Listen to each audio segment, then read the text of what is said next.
Assalamualaikum warahmatullahi wabarakatuh. Salam sejahtera kepada semua sahabat. Agi hidup, agi ngelaban. Selagi hidup, selagi itu kita lawan. InsyaAllah. Kan? Saya dapat maklumat. Seorang timbalan pengurusi pondok negeri Kelantan tidak disambung perkhidmatannya. Kerana apa? Kerana dia bersama dengan Datuk Seri Anwar Ibrahim.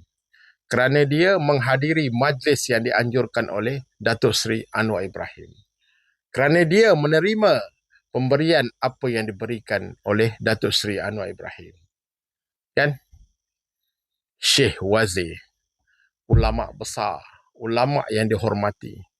Orang yang jujur dalam menyampaikan ilmu dia. Orang yang jujur menyampaikan hukum. Orang yang jujur dan faham apa itu taatlah kepada Allah, taatlah kepada Rasul, taatlah kepada ulul amri. Bagi PAS, jika tidak bersama dengan mereka, mengkhianati perjuangan mereka yang konon-kononnya perjuangan berlandaskan Al-Quran Sunnah, tolak.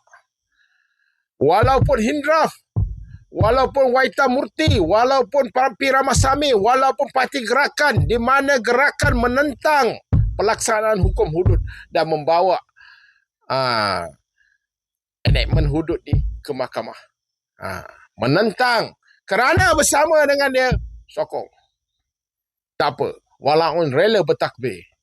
Walaupun bala tu bukan Islam, bersama dengan dia, baca Al-Quran atas pentas, takbir, sokong. Kalau tak bersama dengan dia, Howard Lee baca tafsiran Al-Quran, dikeji, dihina, dicaci, dimaki. Itu fakta. Fakta. Fakta yang tak dapat disangkal oleh walaun semua. Kalau bersama dengan dia, tak kisahlah komunis ke, tak kisahlah setan sekalipun ke. Jika bersama dengan dia, dia akan sokong.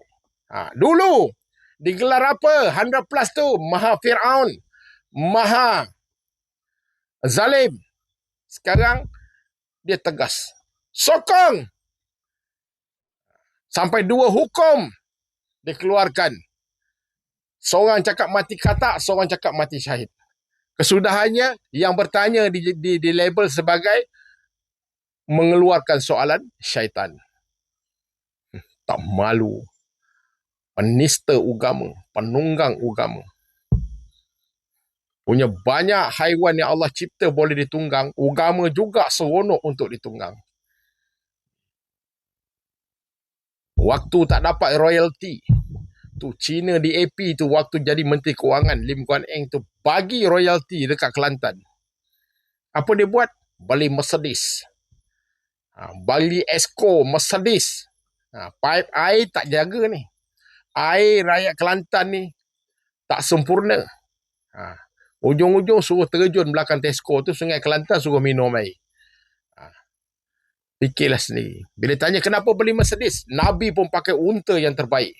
Punya kurang hajar punya lebay ni. Faham? Nak beritahu. Punyalah dia doktrinnya pengikut dia menjadi sebegitu rendah, sebegitu bingai, sebegitu bebal sekali. Ikut je lah telunjuk dia. Betul saja-saja. Apa yang orang buat, semua tak betul.